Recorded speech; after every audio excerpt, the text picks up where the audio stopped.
The distinguished ladies on our platform.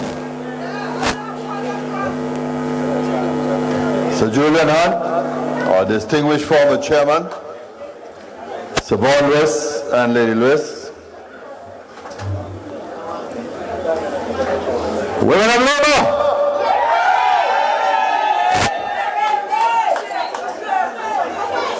I am honored tonight to be the only man allowed on the platform. So I come with messages. First, I'm here to salute all the women of our country. But I'm here to salute in particular the women of Labour.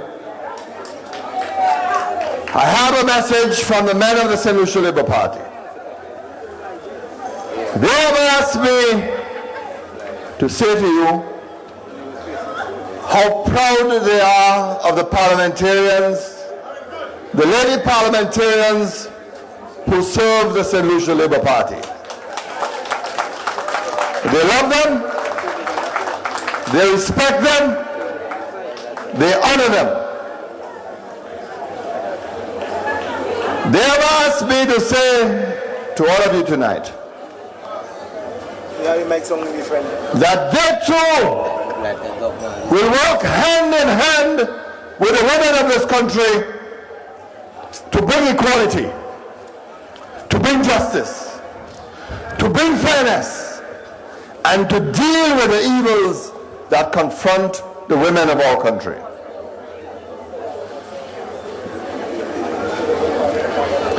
There is no doubt that we have made big strides. And when I look back into history, we can be proud of this party because by its deeds, by its acts, you know its heart, you know what it believes. We are the party who appointed the first female Governor General in this country.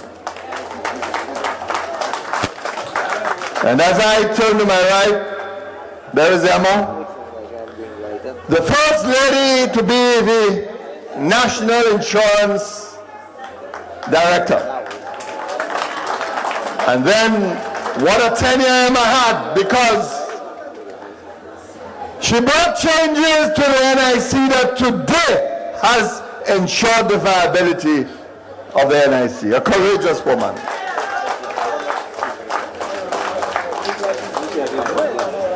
I look at our public service today.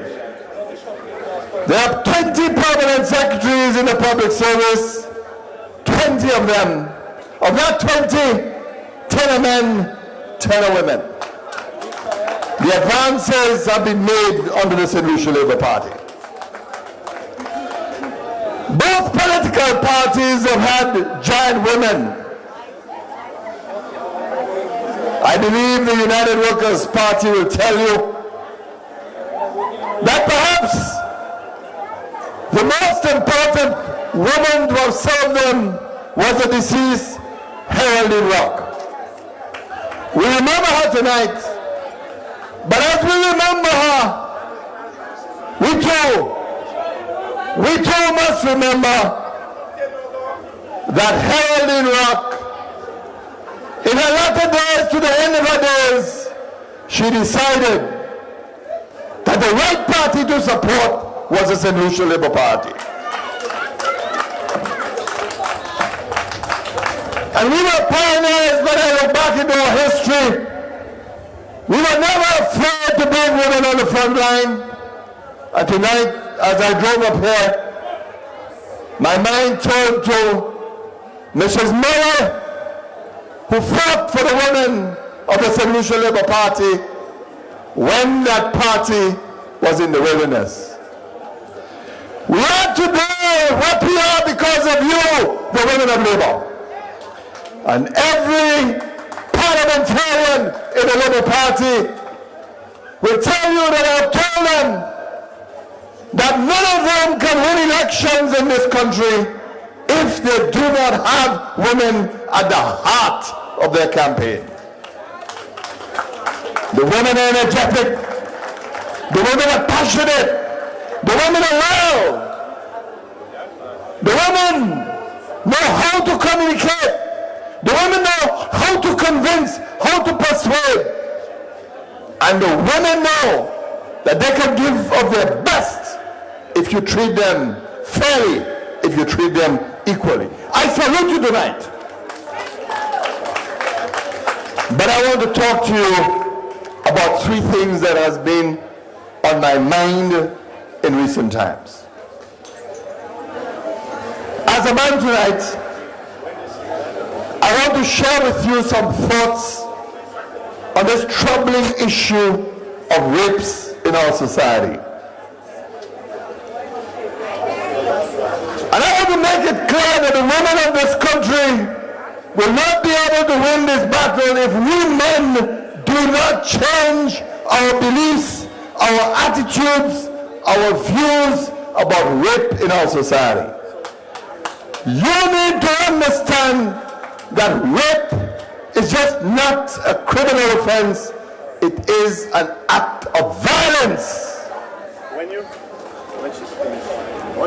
And I don't know how many of you tonight have ever taken a moment to talk to women who have been victims of rape. She has 3 announcements. So I want to tell you tonight Shaggy, some strength for a woman, right? that if you want to understand the agony, the pain, the revulsion, if you want to understand what an experience of rape means for a woman, I ask that you spend some time and talk to a victim who is prepared to open up her mind, her soul, her heart to share experiences with you. I don't think you understand the shared trauma that women go through when they've had to cope with an assault, when they've had to cope with violence against them. Women need to understand that when a woman tells us no, she means no. We need to understand that. We need to understand that we can only free our women of the burdens that they have to carry if we understand the trauma that they go through. But we have to make some changes in this country. I have repeatedly said to the police that my personal view is that they must establish a dedicated unit in the police force to deal with this problem of rape in our society. They need a database, but more than that, they need to understand that small as we have serial rapists in our country. We need to track them down. We need to find them. We need to ensure that they are not loose to commit acts of violence against our women. But this society must raise its voice collectively to deal with the problem that our women confront. The time has come too when we need to change our rules of evidence in our courts so that women do not feel dehumanized, embarrassed, that they have to give evidence before judges, before juries, and they have to give evidence of the trauma of their experience, and then they must do so in the full gallery of a court of law. We do not subject men to that kind of torture, and we cannot persecute successfully offenders if we have to continuously put women through such traumatic experiences. But you know what? All of us must take responsibility, because the seeds of such violent behavior, those seeds are planted in our homes, in our communities. And you who stand before me tonight, my message to you is simple. When these acts occur in your homes, among your friends, when they occur among your neighbors, you must understand that you must have an attitude of zero tolerance to these acts.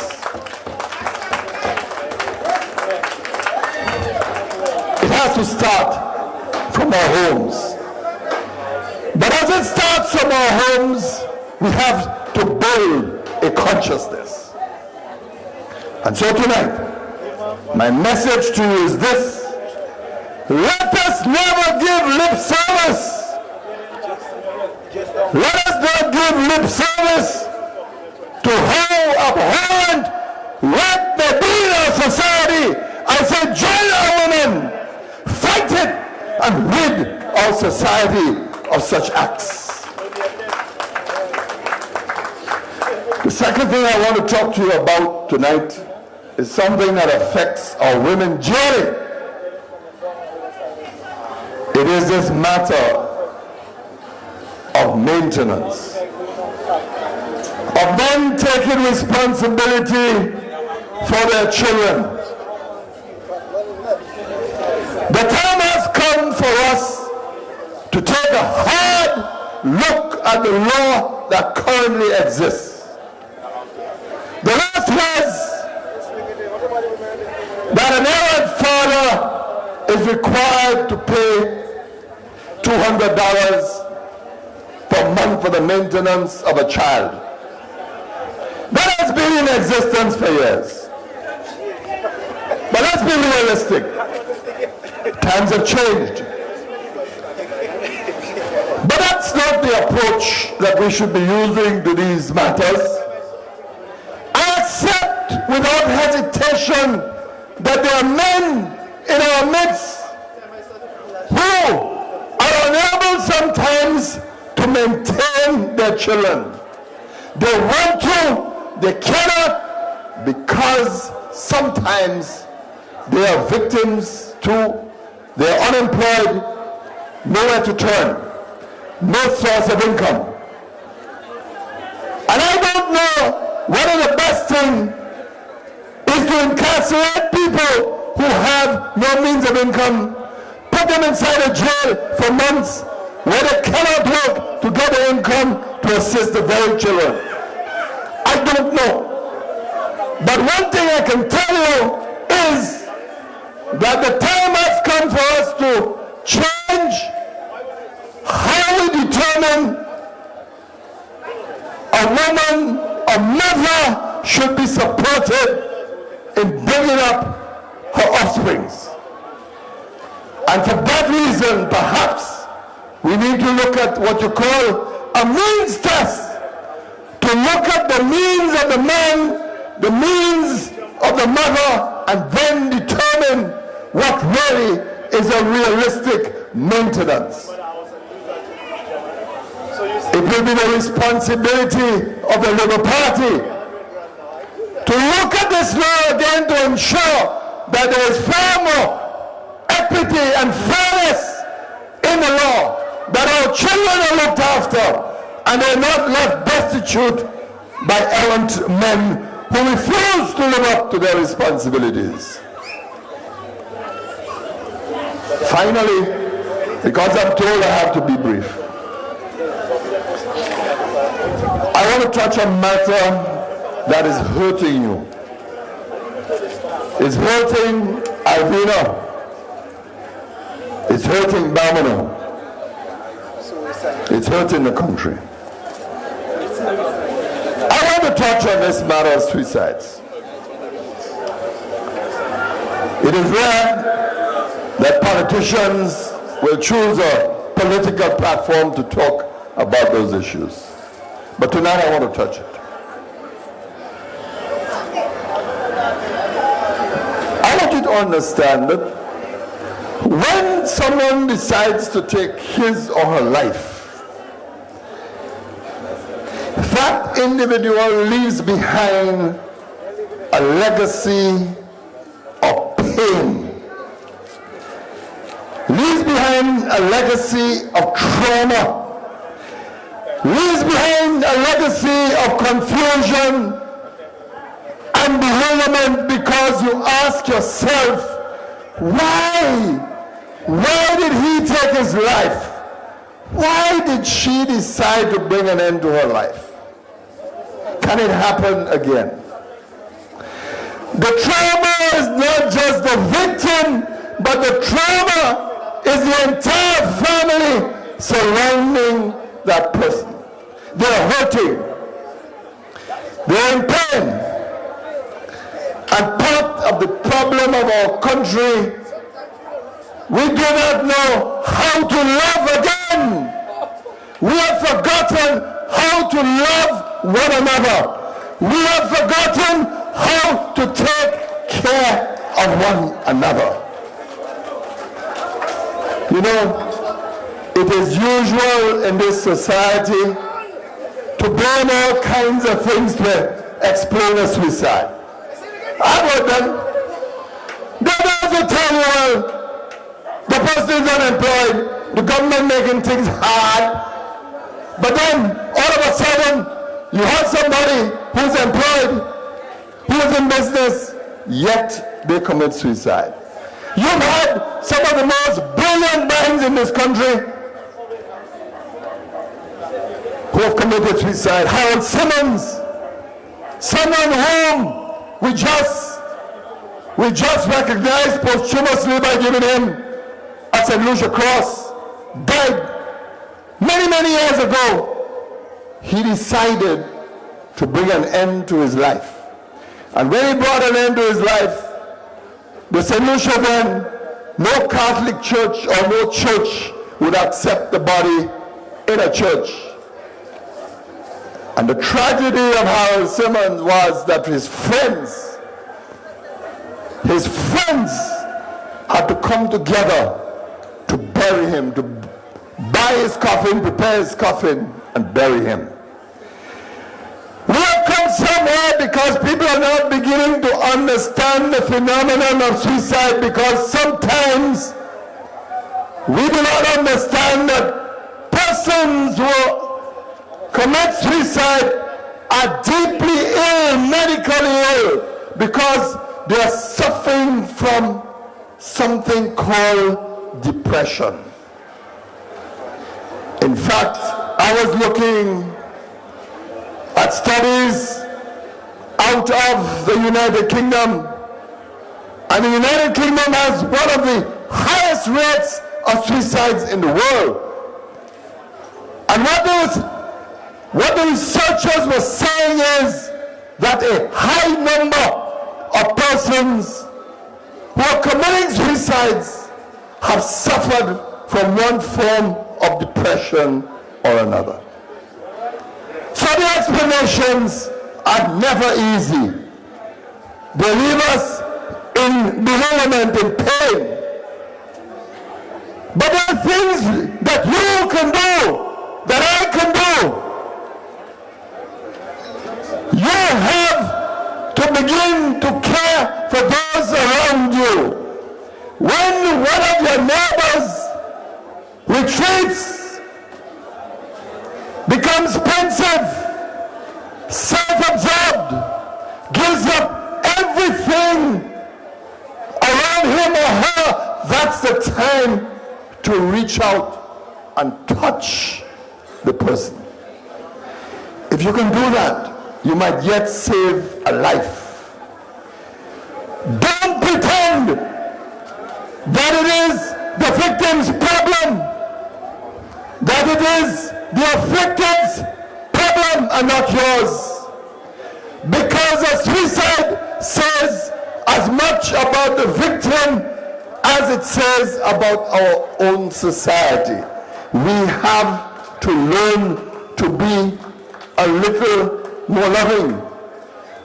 When the Bible says that the greatest commandment is to love your neighbor as yourself, that is what it means. That you must care for your fellow man. You must care for your neighbor. And who is your neighbor? Your neighbor is not the person just around your house. Your neighbor is every person that you come into contact with on a daily basis.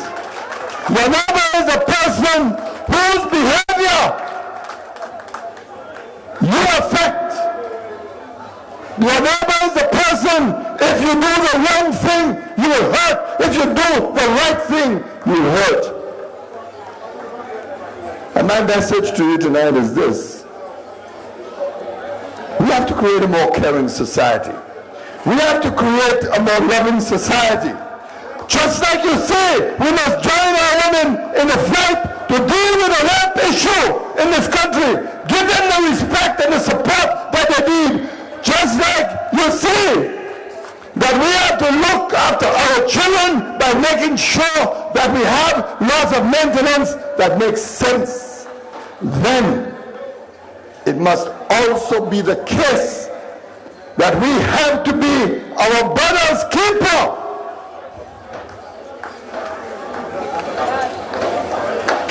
That's my message to you tonight.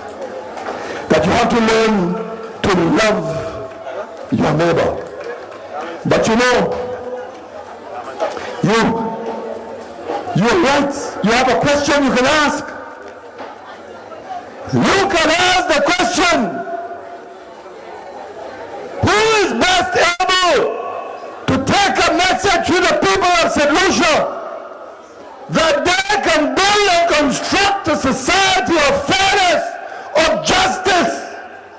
Who can create a society that we can look after our elderly persons?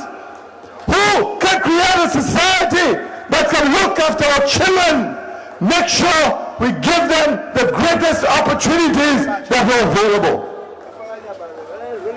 And you want to ask me what I'm talking about? I'm talking about the recent gesture by the government of St. Lucia to give every child in Form 3 a laptop. That's what I'm talking about. That's what caring means, compassion means. That's what believing in St. Lucia means. That's what it means. And I want to tell you that it is my view that it is only a political party that understands that its members are 100% St. Lucians, who can understand the soul, the spirit, the heart of the people of St. Lucia. It is that political party that can continue to make the difference in your lives.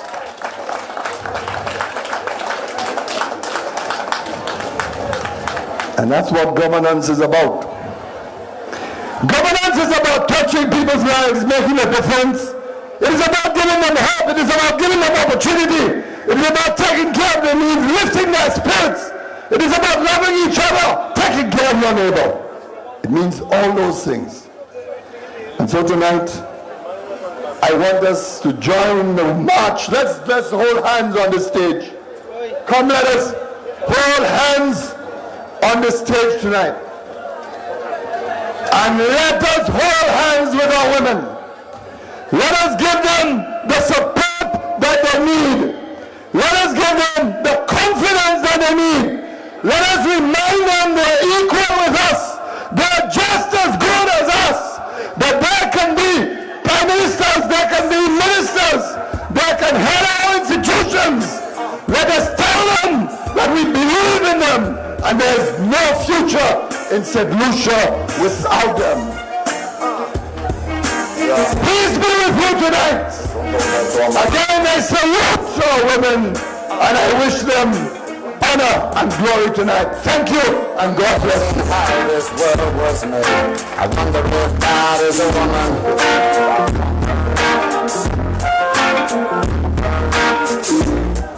of life has bound me to this day. I give it up for the woman.